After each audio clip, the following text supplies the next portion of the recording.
today we're gonna fix my biggest problem with the MT18, and that is power.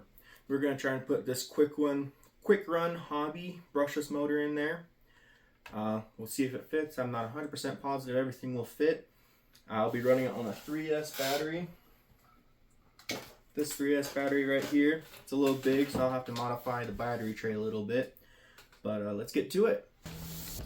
Alright, I noticed when videoing that it looks really boring to watch me just wrench on something. So, as you can see, it's already got the brushless motor in it. But I'm going to do a quick overview of what I did and where I put things real quick. And I'm also going to put up part numbers and photos of what I'm talking about. That gives you a little bit more of a better understanding of what I'm doing here. First thing you need to do is you need to rip out the old ESC, unplug it, pull it out, unplug your servos and everything, and then flip it over. You got 4 screws here to pop out for your transmission. I popped the skid off, so that would be 4 screws here, 4 screws here, and pull the skid down. But after looking at it, I think it would be smarter to pull these 2 screws off on each side and take off the plate that the ESC sits on. Once you get that on, you will have, here, I got a spare transmission here. You will have your transmission out, kind of like so. Come on, thank you. So you have your transmission out. It will be 4 screws on the transmission, and then you'll pull it apart. On the inside, there will be 2 screws off of the motor. So the motor will sit in here like that. There'll be 2 screws. You pull those screws out, pull your motor out, and then you put the other motor in. On the quick run, there's 4 screws on the motor. You do the ones that are closest to each other, and then you also have to use a little bit different screws. I don't know exactly what screws it was. They're kind of just in my spare bin. I think they're big. They're bigger screws, but they're able to fit just perfectly. I think I got a photo of them and I can post that up. And then another thing you'll have to do is on the quick run motor, you'll have to cut the shaft off just a little bit because the brushless one is actually longer than this one. So you'll have to cut that off. You'll put the other, or the new, the stock spur gear on it, and you'll have to super glue it if you do that. If you don't want to use a plastic one, you can try and use this hot racing one, but the problem with that, I think, is you're going to have to grind it down a little bit. But once you get the new motor in the transmission, put all your gears back, make sure it's greased up really well, put everything back together, make sure it turns freely. I would also hook it up to the new ESC and receiver. I used a Redcat receiver with this, and plug everything in, make sure it runs smoothly, and then unplug it. Throw your transmission back in with the motor on it, button everything up, put your ESC here, your receiver here, unless you can find a better spot for it. I put it right here. It's kind of just sitting there with a zip tie, and everything else in the back. The switch is here, and with the battery tray, I ended up just cutting off all the spots that keep the cradle part of the tray, and just made it basically a flat piece of plastic for the battery to sit on, and was able to get it to fit that way. It's a tight fit. I bet you could use a smaller 2S motor and it would be a little bit better. And then another thing you got to do though is you're gonna have to be able to solder. The quick run comes with the old, I think it's a Tamiya plug. I like to use XT60s, so snip the old ones off, put the XT60 on, and you can do that with any plug. If you have a preferred plug, you can do that.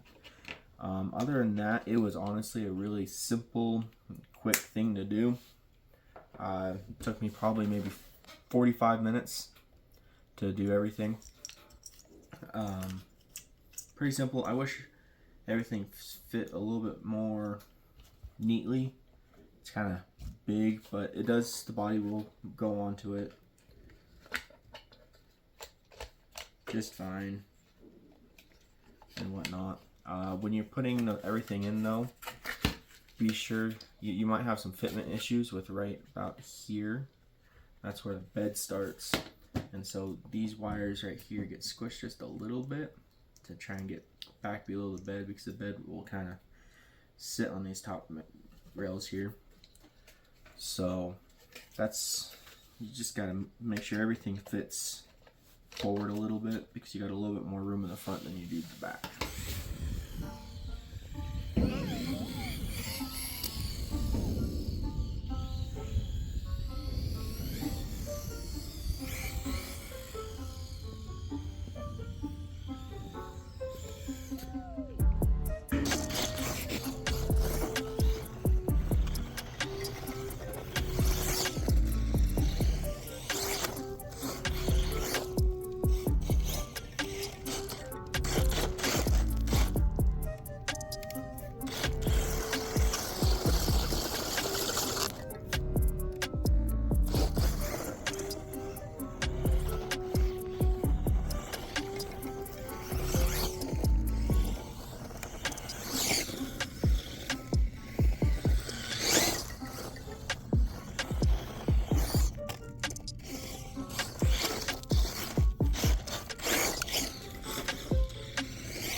Yes.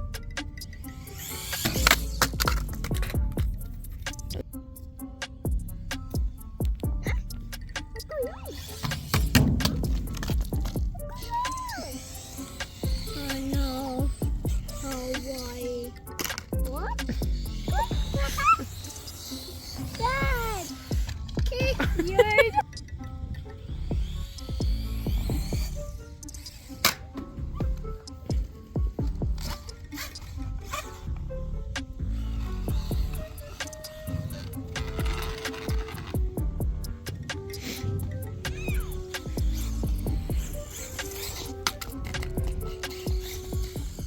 Here are some final thoughts before I let you guys go.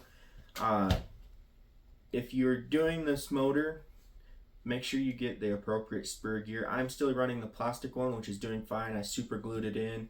Hasn't shipped out yet. I have one on order from Hot Racing. I do not know if it will work properly. The durability on this thing is amazing. I don't know if I said that in my original review video or not, but this thing is durable. It's held up to this excessively powerful motor that I really don't think this thing needs, but it's still fun to have. Lock differentials is not necessary if you're running more power. Neither is the rear steer. I like to do super fast donuts and turn it into a top, as one of the videos showed. So I'll probably leave the lock differentials and the rear steer on. Another note is if you're doing rear steer, get a remote that can do rear steer very well. I'm using Radio Master MT12, and then I have a Capra that's rear steer too, and I absolutely love this thing, at least set up the way I have done it. If you guys want a video on that, I can give you a video on how I set up rear steer on it. Other than that, it's fun. I absolutely love it. I gotta change the ESC tuning just a little bit. Right now the motor's running in reverse, so I gotta just change it from forward brake reverse to forward and reverse on the throttle, and then change the reverse power to 100%.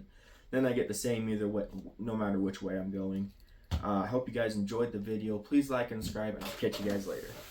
I want to give a huge shout out and thank you to Mountain High Power Sports. They're over in Vernal, Utah. They're a small RC store that's getting more and more stuff every day.